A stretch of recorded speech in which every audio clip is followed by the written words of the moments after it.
We do have some children who need special ed. Special education is 13 disabilities. 13. I need you to draw a distinction between school psychology and clinical psychology. This book is clinical. There's over 400 disorders in this book. Everything from depression to borderline to bipolar to schizophrenia, that's clinical psychology. We do not diagnose depression in school. We do not diagnose personality disorders in school. We do not diagnose schizophrenia in school, okay? School psychology, which is special education, is 13 disabilities. And let me give them to you. Blindness, children who can't see or visually impaired.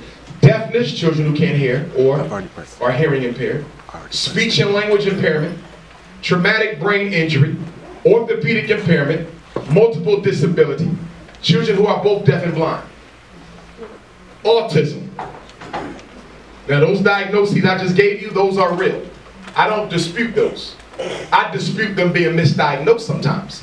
So for children who are misdiagnosed as autism who are not autistic, they might have a hearing problem, they might be mute, low self-esteem, social anxiety, trauma. They can look autistic and not be autistic. So be careful. Autism is real, but you can be misdiagnosed with it as well. Case and study, when I used to have our Boy Scout program, one of my scouts, Pan-African Boy Scouts in Philadelphia, his mom said the Chinese school psychologist. The Chinese school psychologist. What kind of shit is that? But the Chinese school psychologist said that the boy was autistic. I told the mom, I'm a school psychologist, that boy not autistic. She said, but he don't talk, he shies away from other children. I said, I understand that, but he's not autistic. She said, well, why do you say that? I said, because I'm looking at him, he doesn't fit the profile. He interacts with other kids here. If he was autistic, he shouldn't be interacting with them here. So check this out. We take them on a trip to the Philadelphia Zoo. Never forget it. His mom came. This boy who never said a word. And I was adamant he was not autistic. Guess what he does? We get to the zoo. I don't know what it was about the animals. That boy lit up like Martin Luther King. Led the whole group to the animals, broke the animals down, what they eat, where they sleep, what to do. Come on, y'all, hurry up before we miss this and miss that. And the mother said, oh my God, I said, I told you that boy wasn't autistic. Sometimes the best thing you can do is wait and see. Stop being in a rush to get a label. Black people are so label hungry. I need to know what this is. I need to know what this is. Well, it might be too early to see what this is. For example, whenever I get requested to evaluate a child who's in the 4th grade or younger, red flag automatically goes up. You know why? Because they're just starting. They're babies. This might not be a learning problem. It might be a learn differently problem, or it might be what I refer to as the 14th disability, ABT. What does ABT mean? Ain't been the hell taught in the first place. Are y'all following me? He ain't got a reading disability. He never been taught how. She ain't got a math disability. She never been taught how. The schools don't want to hear that because they don't want to blame themselves. See, if the school accepts that the reason your child can't read is because of us, they're required to use some of that Title I money to get your child a tutor and teach them how. But if they can convince you to let them put them in special ed, they don't have to spend any money, but they will get money. Do y'all see the difference? Yes, sir. Now, anytime the child is in 4th grade or younger, you want to think twice about getting them tested because it could be a false positive, it could be a false negative because they just started learning. Kindergarten, that's crazy. Why are you getting your child tested for a learning disability in kindergarten? Is it legal? Yes. Legally, you can diagnose a child with a learning disability as early as 3 years old, legally. Well, who the hell would do something that foolish? If your child is just now starting kindergarten, why are you looking for special ed this early? Do y'all understand that most children in special ed today, because of the new laws, will not get a regular high school diploma when they graduate? Let me say that one more time because the school ain't going to tell you. If your child is in special ed, there's a significant chance that they will not get a regular high school diploma. Now some of y'all saying, well, wait a minute, Doc, because I remember back in the day when I went to high school, kids who was in special ed automatically got socially promoted, even though they didn't know nothing, and they still got a regular diploma. You are correct, but all that went out the door with no child left behind. All that went out the door with George W. Bush. And if your child is in special ed right now, I want you to understand that you might be setting them up for the school to prison pipeline. They don't get diplomas, and the principal not even going to tell you. You know what's going to happen? Your child going to graduate, walk across the stage with a cap and gown, and then you're going to go to the office to pick up the high school diploma, and you're going to open it up, and it's going to say Certificate of Completion. And you're going to say, what in the hell is a Certificate of Completion? Certificate of completion is a piece of paper. It is not a legal document. It is something the school makes up on Microsoft and prints out to make you and your child feel that he didn't totally waste his time. If you get a certificate of completion, no college, no trade school, you don't even get into the military, although I don't want to see your children there, it shuts them out of life. So special ed is no longer the social promotion, get a free high school diploma program it was up until 1990. Now you end up in special ed, you may never get a diploma. They're not going to tell you, because if they told you that, you ain't putting them in. And they want that money. That's right. Special ed is an economic stimulus package. So you should think about what you're going to do. If you do get your child tested and you don't agree with the conclusion of the evaluation, you always have a right to a second opinion. Remember that. It's called an independent educational evaluation. If you're taking notes, you want to write that down. Independent educational evaluation. So let's say I get my daughter evaluated by Sacramento public schools. School psychologist said your child has a reading disability. I say, I don't think my child got no problem. I think she's never been taught. I write a letter to the principal, Principal Johnson. I'm in receipt of the psychological evaluation. The school psychologist concluded that my daughter had a reading disability. I don't agree with it. I don't think my daughter has a reading problem. I think she simply hasn't been adequately taught. I am requesting an independent educational evaluation, which is my federal and state right as a parent. I understand that I have a right to choose any psychologist I want. I need y'all to hear me. Okay. You have to find a California state certified school psychologist. They must be school certified. They could be a doctor of psychology, but if they are not school certified, they can't do it. It must be a certified school psychologist, which is a specialty. Y'all follow me? Okay? And you find your own psychologist, they test your child, and the school district pays the bill. That's the law. I do them all the time in Pennsylvania. You gotta find out somebody out here who y'all can trust. Y'all got any black school psychologists out here? You know one? They might be black, but they ain't black. Okay. But that's what you need. We need a gorilla out here. We need an Umar out here and say, bring him to me, I'm gonna knock it out. In Pennsylvania, they already know who they're gonna get. So whenever a black parent asks for IE, they just call me up. Yeah, we sending you one. Because they know that's just how it's gonna go. Now let me tell you what they're gonna do, because this is what they do to get around me in Pennsylvania. They give you a list of approved school psychologists who you can choose to do the independent educational eval. Remember, policy versus law? That's their policy. The law says you choose who you want. So what would happen with me in Philadelphia, Chester, another school district like that, Lower Marion, where Kobe went, I did a lot of work there, a lot of racism in that high school. No wonder he married a white woman. But anyway, the thing about it is you can choose your own person. Don't let them tell you got to choose off the list. First of all, if you take somebody off the list, you know they're going to sell you out. If their name is on the school district paper, you know there's a pre-existing relationship. Run away from that. And speaking of pre-existing relationships, most of the time our kids are put in special ed on pre-existing relationships. What am I talking about? The white school psychologist is dating your daughter's teacher. I'm giving you real stuff that I live. I'm giving you, I had it in Philadelphia. The Jewish male school psychologist was dating the Anglo-Saxon teacher of this black boy and put the boy in special ed for no reason other than his girlfriend, the classroom teacher, wanted him out of the class. Listen, I tell y'all all the time, if you really want to get a psychological evaluation, if it was me, I would pay for it out of pocket. I would not let the schools even do it. Thank you. It's a quid pro quo setup. Before you even sign permission for your child to be tested, they didn't already made up their mind that they put them in special ed. Before you even sign the paper, I'm telling you what they do. The teacher and the principal and the school psychologist, they already had a conference. What we gonna do with Raheem? I want him the hell out of my class. Okay, get his mom to sign the paper. Look, they already decided before any test results that Raheem is getting the hell out of that class. Remember what I told you. The diagnoses we use are often professional opinions. Some of them can be accurate, but a lot of them can be false. And when you got a black child being tested by a white person, now some of y'all would say, what does it matter? If it's a black school site, white school site, if the white school site can give an unbiased assessment, which I don't think is possible, but if the white school site can give an unbiased assessment, what's wrong with it? Let me tell you why.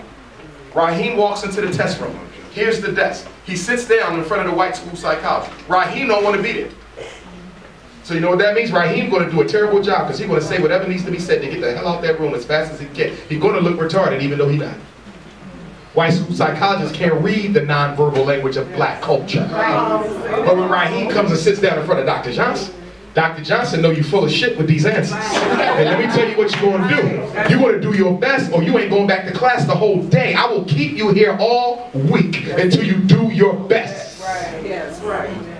And then we find out Raheem is mentally gifted. Look at that. I don't play with the kid. Kid come to me, this is what I tell him.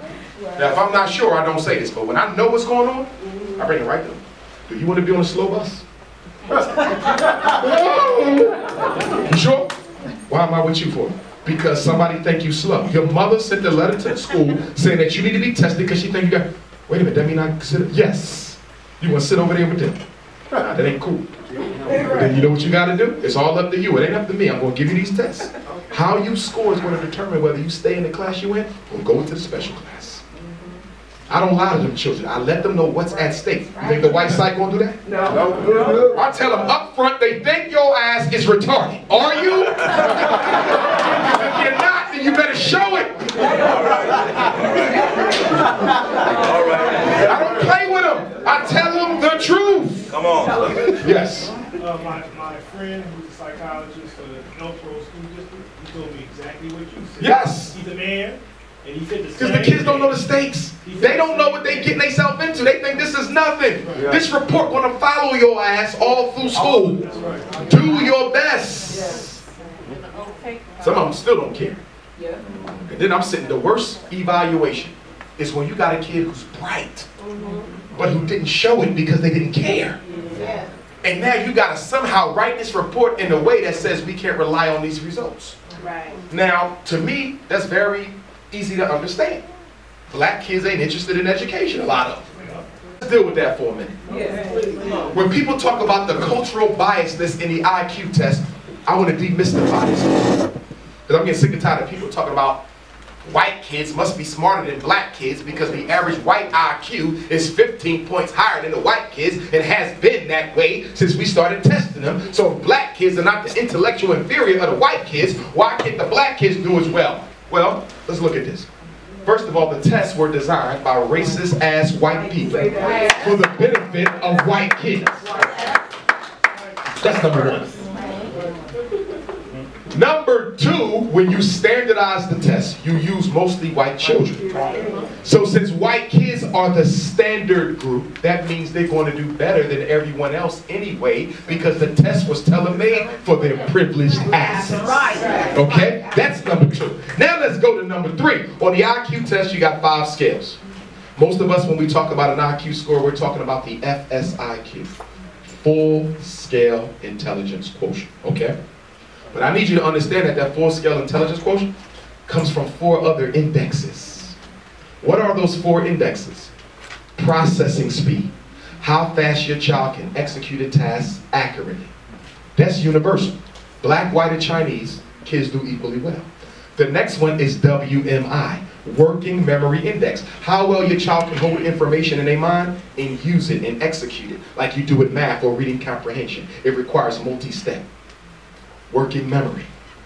Black, white, and purple, they do equally well. The next one is nonverbal reasoning.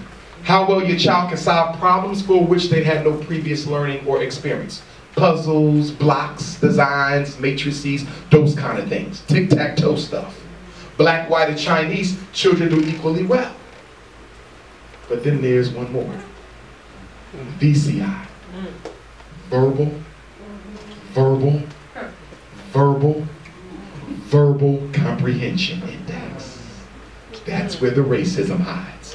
What is verbal comprehension? It's your child's ability to understand the words and concepts that white people use on a daily basis that ain't got shit to do with being intelligent or not.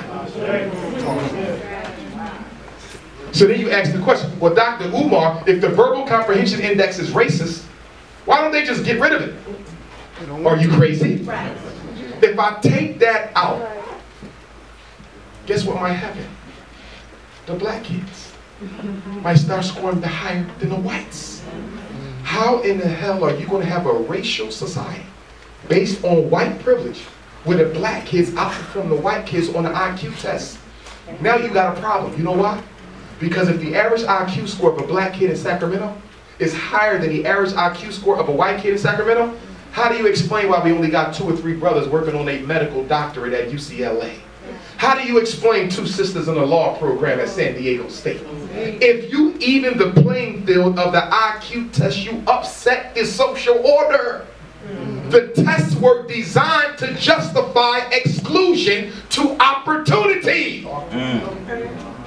And they got y'all going crazy over a test. They got to take the state test. They got to take the CAT test. Do you realize that they didn't already standardize these tests? Standardization means we didn't already tested the test before it got tested to your child. They already know how the black kids are going to do because they did it in standardization. No test does your child get for the first time. Now, your individual child may have gotten it for the first time, but black children in Sacramento were already given the tests during the standardization, and the test people got a pretty good idea of how they're going to do because they tested some already. Are y'all following me? Yes, sir. So stop letting people play games and make you think that when this test came out, we don't know how the blacks are going to do. We don't know how the whites are going to do. We guess the teachers prepared them well, and then the results come back, and they're talking about half the black kids was below basic. They knew that shit already. The purpose of testing in a white racial society is to justify exclusion to opportunity. Do you realize the IQ test doesn't tell me how bright your child is? It only tells me how he thinks, which is important for my work, but it doesn't tell me how bright he is.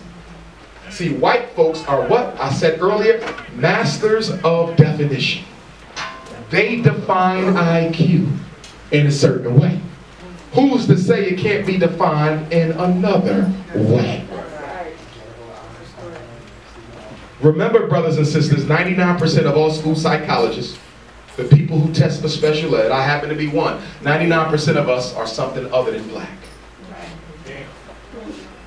99. School psychology has one of the lowest black representation rates in the country. There's few professions who can say we have less than 1% black. You think that's a coincidence? That's by design. Because if you start adding more blacks to the school psychology pool, less kids will qualify. That means the money go down. Now let me ask you another question since we're talking about testing. What is the relationship? What is the correlation between your child's IQ test and their ability to finish high school? What is the correlation between your child's standardized achievement test or SAT score and their ability to finish college? What is your child's GRE score relationship with their ability to finish grad school? What is your LSAT score? How does that relate? What is the correlation between your LSAT score and your ability to finish law school? What is the relationship between your MCAT score and your ability to finish medical school? Are you aware that the correlation of a test and your ability to successfully complete a program is almost zero? You don't have to believe me. Do your own research. I specialize in this, but I know you're hearing it for the first time. Some of y'all gonna say there's no way in hell he's telling me the truth. You're telling me that every test that they give out kids has zero predictability. Yes, I am. Every last one. So Dr. Umar, if the tests are totally useless, if the tests don't tell the schools how well the child is going to do down the road, why do they give them? I just told you. To justify why white kids get all the good jobs and black kids get none. The test is a real good way of looking scientific when all you're doing is being racist. Right. In other words, let me make it real plain for y'all. The test is the new Jim Crow sign. 50 years ago, they'll hold up a sign and say, whites only. Today, they hold up a test score and say the same shit, whites only. You don't get a certain LSAT score, you can't come to Harvard Law, you can't come to Yale Law. But a black kid says, well, wait a minute, Dr. Johnson said that my LSAT score has nothing to do with whether or not I can finish your program. We know that, but so what? It's about letting the whites in and keeping the blacks out. The tests are designed for the white kids to pass them. We once had a psychologist who got tired of that, a brother. He decided to make his own test. He said, I'm getting tired of these culturally biased, racist tests. So he came up with an IQ test for white kids. He called it the Black Intelligence Test of Cultural Homogeneity. Bitch 100. Black Intelligence Test of Cultural Homogeneity. Bitch 100. And he went to the white folks and said, you know what? Since you want to keep calling our kids retarded, give the white kids this black-based test. And let's see how retarded they look. Okay. And what is the name of your test, sir? Bitch 100.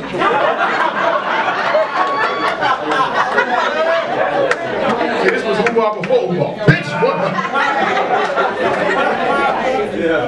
You know, of course, they called the cops and all that, and the rest was over.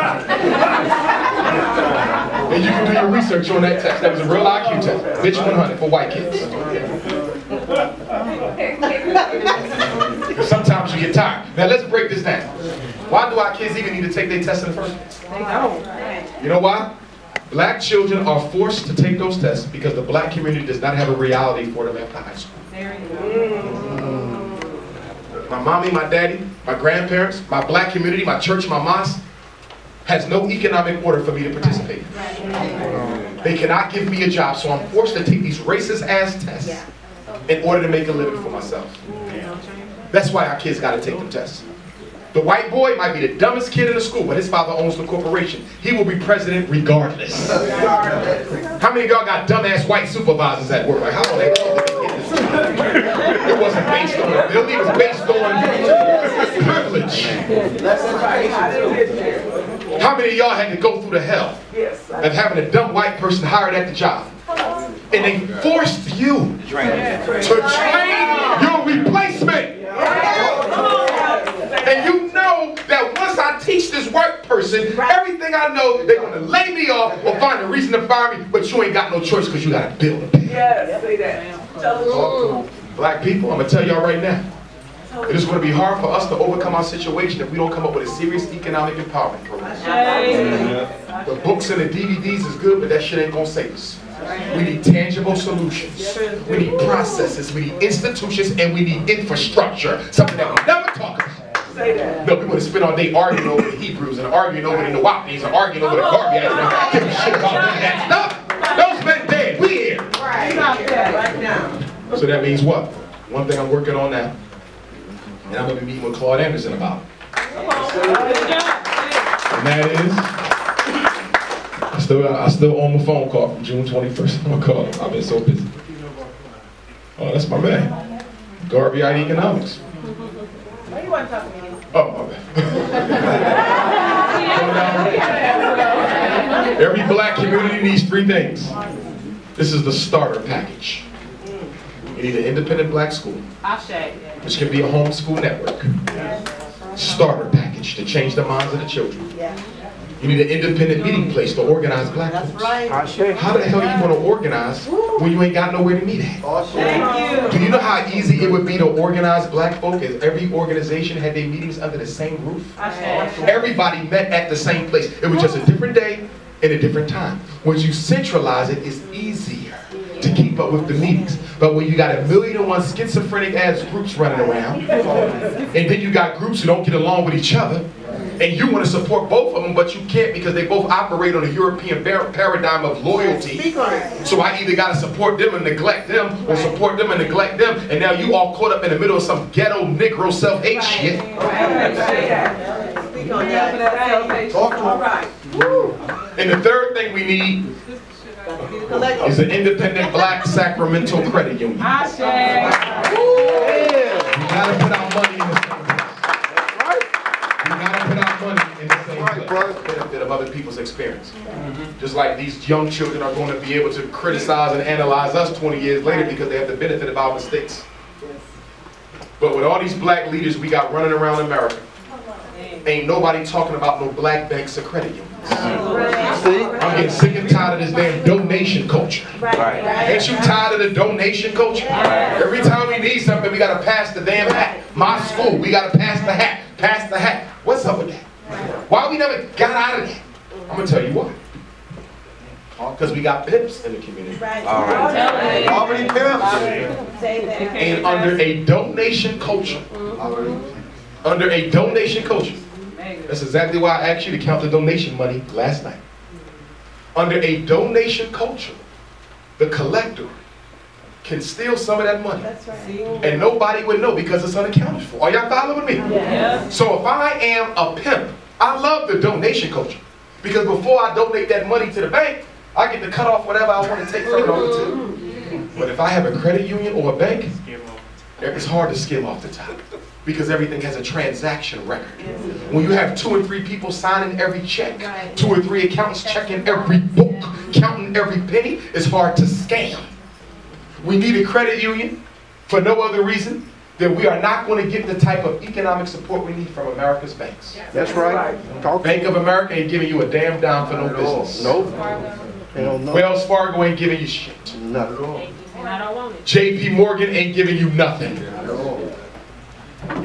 And why is it that Asians can come to America and do better than black folks? Right. Why is it that Arabs can come here and buy up 10 gas stations? He only been in the country for a week. Right. And then the white man gets on CNN and say, you see, black people are lazy. These Chinese people only been here for 1 year. We're going to do a whole cover story on this Chinese family who came here and pulled themselves up from the bootstrap, and now they earn 10 dirty grease joints instead of 1. And only In our neighborhood. what they don't tell you is those hard-working Chinese people showed up in Sacramento with a line of credit from the Bank of China. Wow. They don't tell you that them Arabs came to America and got a $1 billion loan from Wells Fargo in 10 minutes. That's right. The same people who routinely discriminate against blacks will give a so-called non-American money to pimp and rape your community blind. The reason black people are in the condition we in is not because we're lazy. Some of us are, but most of us are not. Most of us working 2 and 3 jobs. How the hell can you be lazy? How the hell can you be lazy when it's hot outside? I see a brother with 2 big cases of water, ice water, standing in a hot-ass intersection from sunrise to sunset, selling for $1. What the hell is lazy about that? Thank you. Nothing. But they want you to think it's because of your habits. Because the reality is black folks stay de-institutionalized because we don't get access to capital. Right. The Chinese get capital. The Arabs get capital. The East Indians get capital. The white man can go to any bank and get whatever he wants. He want to open up a Walmart, $5 million, no problem. Let your ass go try to get $5 million for a Walmart. They might call the cops on your ass and say they need a psyche valve. Coming in here for $5 million. So here's the question, black people. If we're not going to get the capital we need to build the institutions we require from the system, we have to be our own economic stimulus package. And that's why the credit union is necessary. In this room right now, we have about $500,000 in annual income. Some of it legal, some of it illegal. Hey!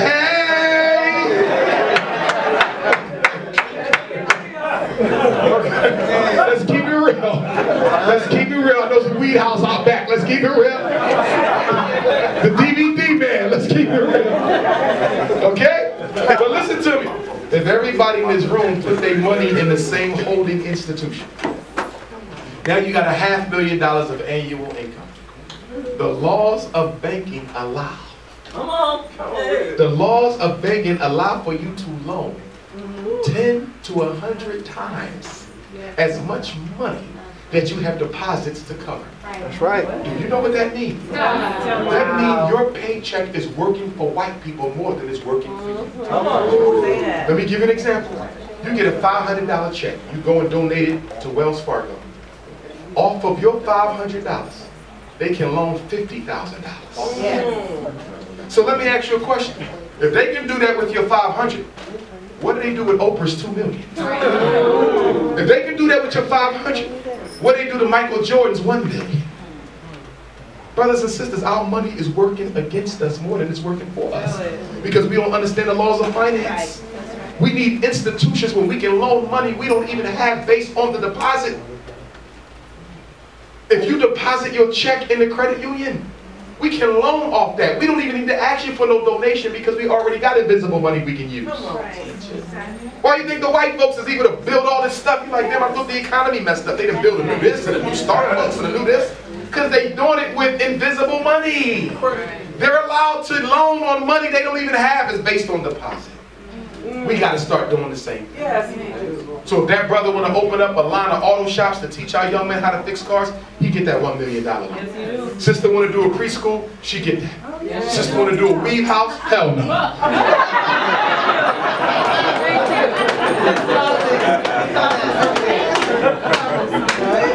So we got to have have standards to this shit. No, I'm serious. Because I'm scared about that. Black folks get on the ball economically. Some of us gonna get even crazier than what we are now. So you gotta have some rules to this shit. You don't buy nothing that is working against the best interests of black folks.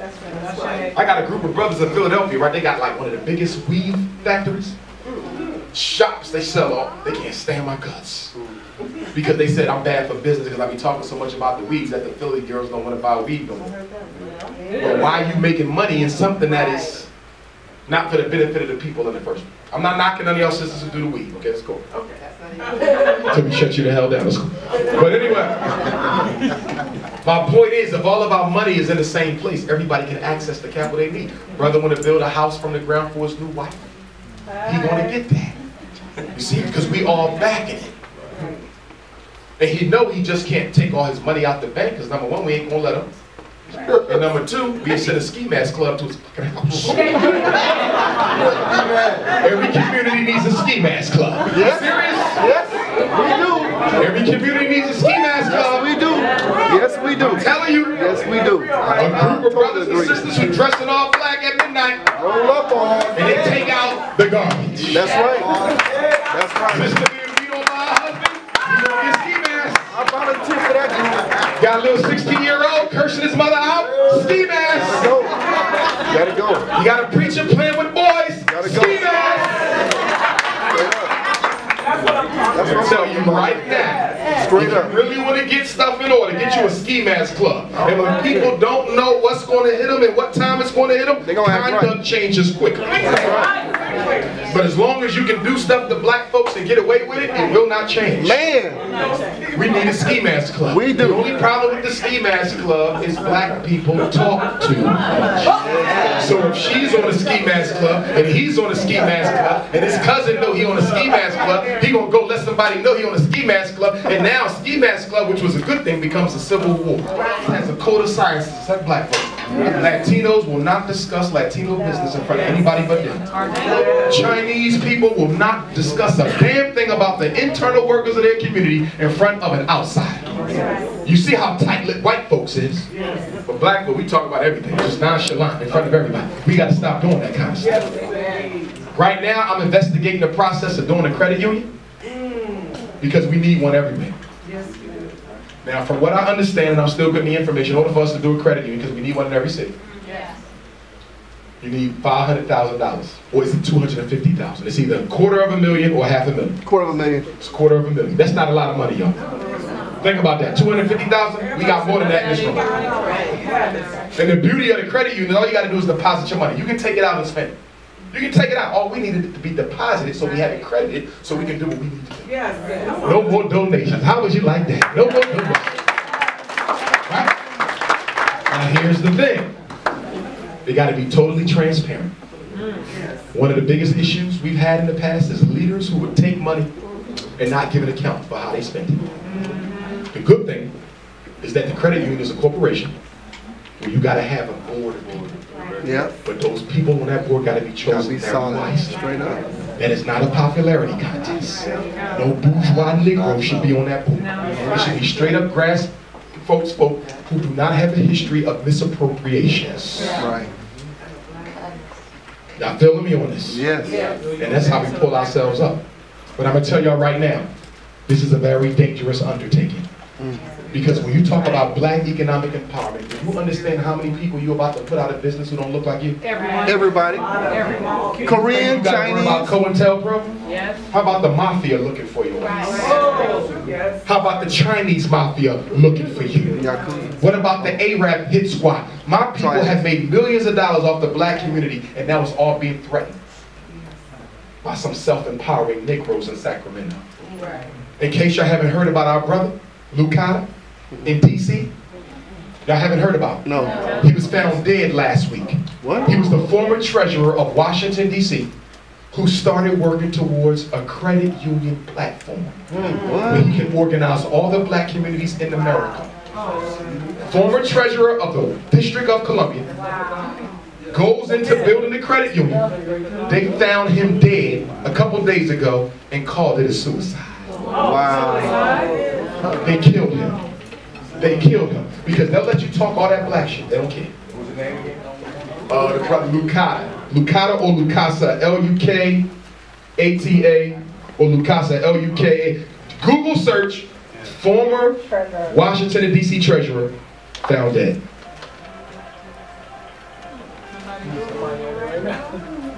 It's an Asian. Who voted? Who taping the damn meeting? I'm playing with you, Queen Mother.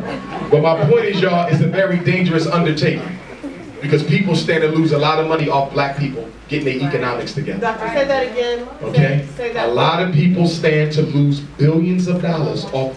Do you know how much money we spend on Christmas? Let's take you guys. Let's take Sacramento, Oakland, California. Let's take them through. Between San Francisco, Oakland, and Sacramento, y'all spend over $5 million on Christmas gifts alone. Okay? $5 million on Christmas gifts. That's a lot of damn money for 2 weeks of shopping. Wow. From Thanksgiving to New Year's. You work all year for it. You work all year to spend it in 4 weeks because your kids are being raised on a European paradigm and you feel that little Johnny should have everything the white kid should have. You out your damn mind. Lasagna Mac. And do you, give me the name? Lasagna. Lasagna Mac. L-A-S-A-N-A. Former DC treasurer. They talking about it's a suicide. Does this sound like a man who's about to kill himself? No. Setting up a damn credit union platform for the entire black America? No. Yes, ma'am. Can you speak to your thoughts on, like, I know there's a few current black, supposed black-owned banks, credit unions. Okay, let me speak on the black-owned bank. Yeah. Now, in order for a bank to be called black, the 51% Has to be of the investors have to be black. Oh. So you know what white folks do? They'll have 10, they'll have 9 whites and 11 blacks and say this is a black bank. In other words, a lot of the banks that are called black banks are being fronted by white folks. Now some of them are black. We got a black bank in Chicago, 2 up Seaway, and the other. We got a couple around the country, probably about 2 dozen. But here's the issue, do they think black? No. See, a lot of the blacks in these banks only got into banking to rip off their community. All they doing is replacing what the Anglo-Saxon was doing. You go to them talking about something, we need some money to build a school and this and that, they're not interested in that. They are capitalistic minded. That don't mean we can't step to some of them, but I don't really trust them. I don't trust them people. They have no loyalty to the community. I think we got to do something grassroots that we control. Straight up. Straight up. That's the only way you can do it. And see, once you have money like that, black, all this chaos we got in the community, it starts to die. Exactly. Because now the black community in Sacramento has jobs for its own people. Oh shit. Yeah. You mean to tell me that the elders over there could give me a job? Oh, I better do you need your bags? You need me to help you with your bags, Grandma? See, when you can give out resources to people, it changes behavior. Yep. The reason black people are so disrespectful and neglectful of each other is because we can't give each other nothing but a loaf of bread. We can't hire nobody, most of us. But once you say, you know what, we got a credit union, we're about to build a supermarket, we're going to need 50 employees. We're about to have a Pan-African daycare for the whole community, we need about 25 employees. Now you can start giving out jobs. Now people get their pride back. Now they don't have a problem putting the fist in the air because I ain't got to worry about no white person taking my damn job for doing it. And that's why so many of us are forced to sell out. Because you got to choose between paying the rent for your kids or looking out for the greatest struggle. Most people are going to choose their kids. You work at a job, white man come to you, look, I need you to go spy on Umar Johnson. I can't do that, I respect him. Do you want this job? Until we are economically independent, it's going to be hard to get anything done. That's why we got so many sellouts, because we can't hire nobody. A sellout don't care when they sell out black folks, because what was you going to do for me anyway? See, with most people, their sellouts are the dregs of their community. But for black people, our sellouts are the most educated, the most well-placed. We get sold out by the best of our people, not the worst. Right. Most people get sold out by the worst. We get sold out by the best of our people. The first time you put a sign out there talking about we giving out livable wage jobs with benefits, you have so many damn people coming in this door, you have to give out tickets. See, it's because you have nothing to give them. Once we can put our young men to work, they come to every study group meeting you want. See, what did Marcus Garvey, Elijah Muhammad, Noble Drew, the Black Panthers, all these groups, ideologically different. But what did they all have in common? They was able to provide the people with services and needs. They gave out jobs. The Panthers gave out health care. See that? Marcus Garvey had colleges, universities. They had services. We don't have nothing. And then we wonder why people keep going to the church. The church will always win as long as the church has more of a service than everybody else. Listen, if my family is hungry and homeless, here's the church, here's the Black Power community. If I go to the church, yes, the pastor's a pimp. He might even be a pedophile, but guess what? He will get my family some food for the night, and he will find me a shelter where we can sleep. Are y'all following me? Yes. If I come over here to the Black Power community, the first thing these silly niggas gonna ask, have you studied your history, brother? Do you know anything about Kemet, brother? Do you know how the sun and the moon and the quasars and shit, brother? Are you vegetarian, brother? Or you still eating the devil's food, brother? Right. My family are hungry. We don't have a place to stay. What is your ideology, brother? What is your platform? Are you sovereign? Are you nationalist? Are you New Wapian? Are you Hebrew, brother? Are you worshiping the Most High? Fucking kids are hungry. He didn't come here to talk. He needs some food. That is why the church keep on winning. Because we ain't got nothing to offer black people but more information. More information. In fact, I would say that the black conscious community is addicted to information. We are a bunch of information junkies, just like cracking. Hey, you see that latest Umar DVD?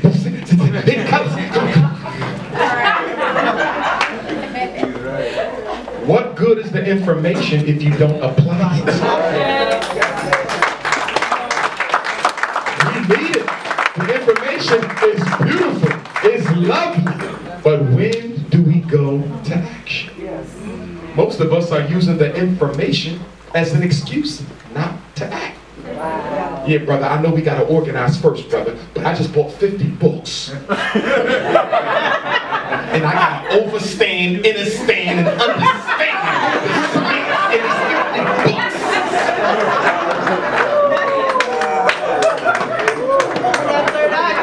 Do you know what I mean?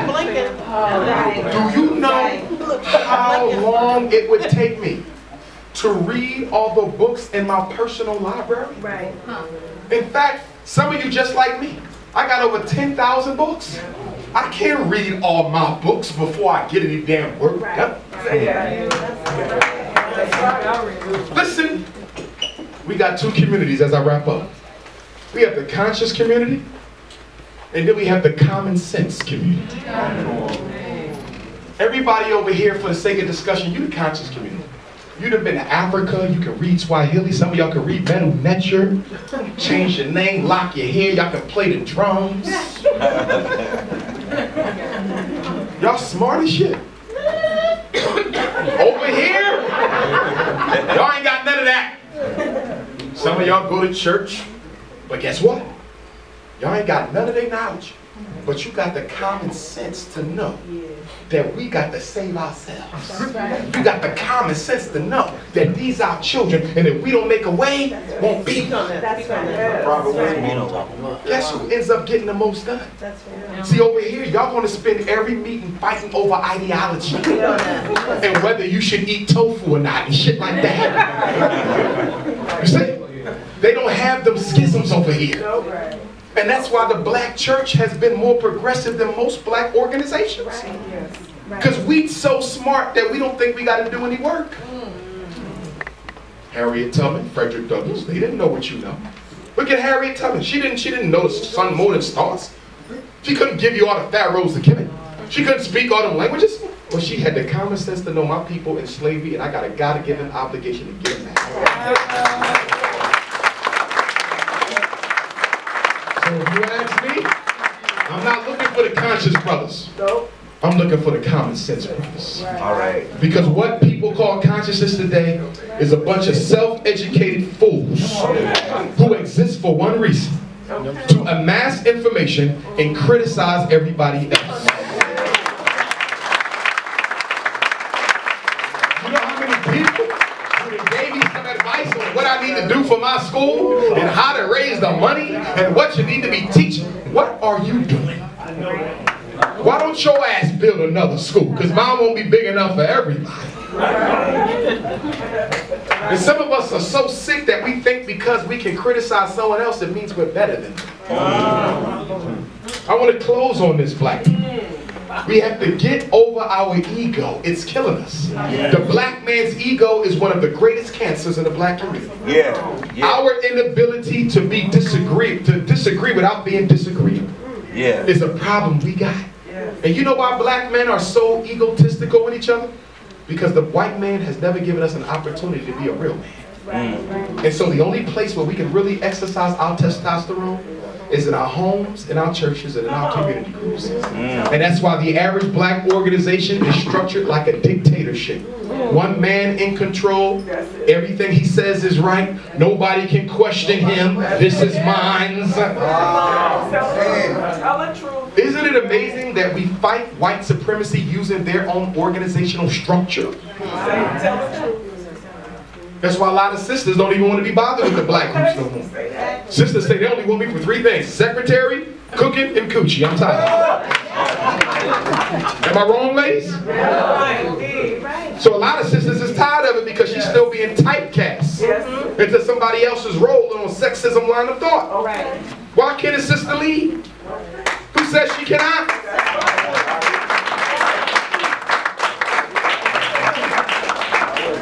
And don't let her disagree with the leadership. You challenge President who? You challenge Chairman who? You challenge Grand this and Grand that and sheiks and all this shit. They come at you, sister, know your place. So the black woman is tired of that. And the brothers is tired of it too. Serious brothers. You come to a meeting to try to get something done, and it always turns into an ideological pissing contest. How did we get on your ideology? Because I thought we was here to talk about doing something for the people. All these chiefs are not enough Indians. Everybody want to be a damn leader. A leader of this, a leader of that. And then you got the damn conscious scholars. Most of them ain't doing shit. But running their mouth like it's a damn rap concert lecture circuit. I'm just going to be honest with you. Elder scholars included. Been on the lecture circuit for all these years and you ain't built shit for the people yet. Come on, talk, talk, talk, talk, talk. Talk, talk, talk, talk, talk. It ain't nothing but Egypt church. Conscious church. White supremacy church. Hallelujah. Hey, hey, hey. And everybody go right back home to oppression. Are y'all following me now? Come on. What's the definition of oppression? Oppression is the inability to look out for one's own destiny. We're being totally dictated to by our oppressor class. But brothers and sisters, I want to say this as I close.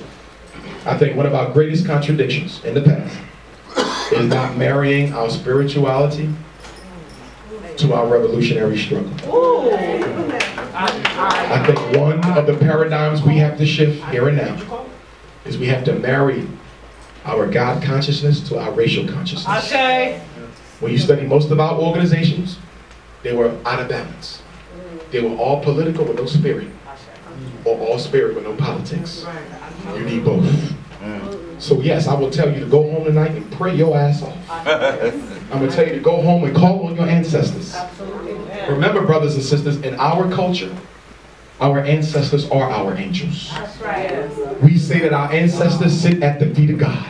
Our ancestors are our first line of intervention before you call on anyone else. We call on our ancestors as service of the Most High. But most of you don't even know your ancestors' names. What was great-grandma's name? What was great-grandpa? What about great-great-great-grandma? How do you call on your ancestors for help when you don't even know their names? So everyone in here, I put you on a task to reconstruct your family tree. Put the roots back together because you can only stand on them. Every one of you have 4 roots. You have a maternal grandmother and you have a maternal grandfather. You have a paternal grandmother and a paternal grandfather. 4 roots. You got 4 lines you need to find. Come on, that's right. That's right. And it will be a fun project. Get your whole family involved. But the first thing you got to do is get to all your elders before they pass on. That's right. Yes. I'm guilty. My great aunt, on my mother's side, my paternal aunt, she was the keeper of the family history. She told me a couple years ago when I saw her at my aunt's funeral, This was my grandfather's auntie. She said, come to me so I can teach you the family history. One of your grandfathers was taught by Booker T. Washington at Tuskegee.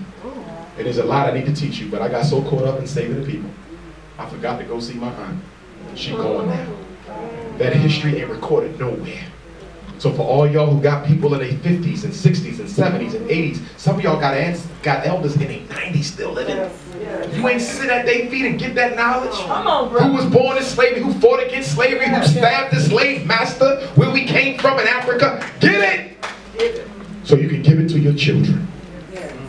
We don't just study our family tree for the sake of knowing where we come from. We understand that's a spiritual connection. That's right. That's an ancestral connection. Have you ever seen a picture of DNA? It's a double helix. It looks just like a chain. It's in the shape of a damn chain. Do you know what that means? That symbolizes that you are chained to your ancestors forever. They are you and you are them. They are closer to you than your life breath. Come on. But you don't call them. Grandmom at home. Great-grandmom in the house with you, but the rule of spirit is they cannot intervene unless they are requested. You go home today, you might want to put up an altar. And you can still be Christian, because this ain't religion, it's culture. You can still be Muslim, this ain't religion, this culture. When I was in Ghana, one of the brothers who do the spiritual readings is a devout Muslim. But he deals with his ancestors. Those in America will be forced to choose between Jesus and great-grandma. The altar is you. That altar is you. All you need is a little table, white candle for the ancestors. Put your fruit up there, put some flowers up there. Put your little rum up there. That's why they call it spirits. It's the drink of the spirits. Put you some memorabilia from your ancestors. Great-grandma used to comb her hair with a certain comb. You still have it. Put it on the altar. Great-grandpa used to smoke from a certain pipe. You can't find the pipe, but you know what kind it is. Go buy one. It pulls the energy of the living to the house. And when you want to have a conversation with your ancestors, you just sit there and talk to them just like they right in front. They will come in. Great-grandma, I need some help right now. No help right now. I'm about to lose my family, and I understand that you and grandpa kept a family together in slavery. Y'all help me fix this. I don't want this to happen. I need you to take my petition to the Most High God and come back with an answer. Right now. You don't believe in the ancestors? All you have to do is build you an altar. Think of a problem you've been having in your life for a while. It got to be something major. It can't be something easy. Because when they fix it, I need you to know it was them and no one else. And you ask them, ancestors, help me with this one problem. And you sit at that altar once a day if you can, at least once a week. Choose a special day. A lot of people choose the day they was born on. Okay? But you choose a day, and you sit at that altar and you just talk to them for a little while. That's it. Light your candle, pour your libation from the water into the plant, and you talk. You got to make sure you got water on the altar. Because ancestors travel through water. That's why they always say to go to the water and clear your head. Because that's where the spirits are. And you'll see what happens. Other thing you got to do is you got to cook for your ancestors. Whenever you prepare a plate of food, a meal for the family, the ancestors get the first plate. If you can do it every night, perfect. If you can't do it every night, choose one day on which you will feed your ancestors and keep it faithfully. They don't eat the food, but your energy is in your food. And it is your essence, your life essence in the food that they intake. Your food, that plate of food that you make is your offering to them. Because in our culture, you don't get something for nothing. If you need some help, then prepare me something that gives me the energy to go to war for your life. You read the Bible, it tell you about it. How spirits aided the prophets. Those wasn't just Gabriel and Michael, that was their damn ancestors coming up from the ground, coming down to wage war. We have an unseen army that we have not been tapping into. Some of you have been so spooked out by the church and the mosque, you think that anything dealing with anything other than Jesus or Muhammad is the devil. No, I would argue to you that neglecting your ancestors is devilish. Yes. Tell them. So in conclusion, brothers and sisters, I want to say that I enjoyed this first trip to Sacramento.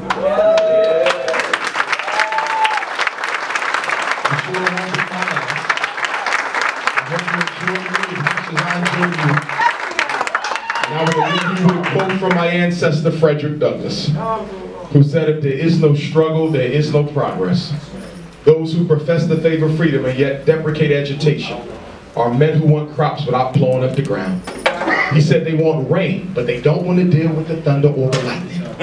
They want the ocean, but scared of the roar of the waves. Whoa.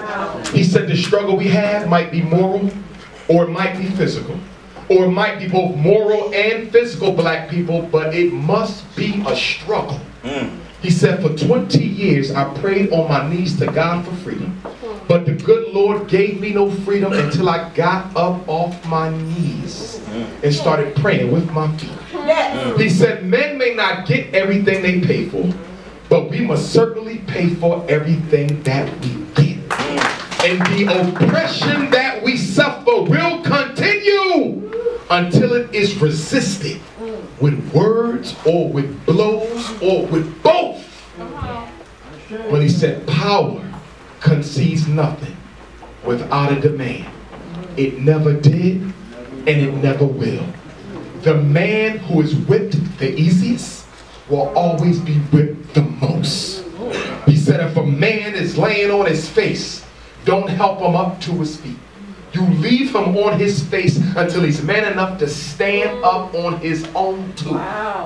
Because if you pick him up and he ain't ready to be a man, he's going to fall right back on his face.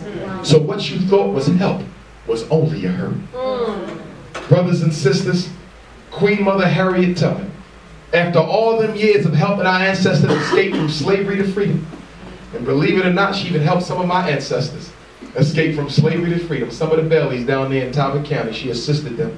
I just got some recent information. We're doing research now. They think that Frederick Douglass and Harriet Tubman may have been cousins because they escaped one county away from each other from slavery. They were made good friends throughout their entire life and never got married. So some people think that they were relatives whose ancestors got off the same boat.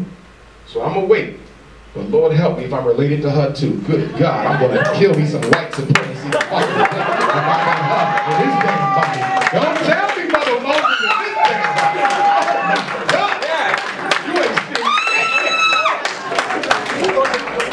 But after all them years of doing what she did, Queen Mother Moses was sat down. My Lord. And for those of you who are interested, every 4th of July, I read my ancestor Frederick Douglass's 4th of July speech. And I read it where he read, in Rochester, New York. And we take a pilgrimage to his gravesite, and then we leave his gravesite and go up to Troy, New York, and visit Queen Mother Harriet Tubman's gravesite. So if you're interested in that, mark your calendar for 4th of July. Not no chicken wings and pig's feet and shit. You're going to go up to Rochester and pay respect to two of our greatest. Two of our greatest martyrs. But when Queen Mother was interviewed, they said, were you ever scared? She said, no. She said, God gave me this duty, and I refuse to forsake it. They said, well, were you ever almost captured? She said, several times. But whenever that happened, I would get on my hands and knees and pray to Almighty God. And whenever I put my faith in the Lord, He rescued me each and every time. They said, well, what if you would have been captured? She said, well, if I would have been captured, I would have accepted that as a message from my Lord that I have done my duty. And I would have went to paradise and I would have asked no questions. They said, you have any regrets? She said, just one. Out of all my years, just one regret. He said, what was that? She said, I freed hundreds of slaves, but many of them didn't want to go. I could have freed thousands more. The problem was they didn't even know that they were slaves. Nat Turner, father of Black Revolution, who was assassinated on 11/11.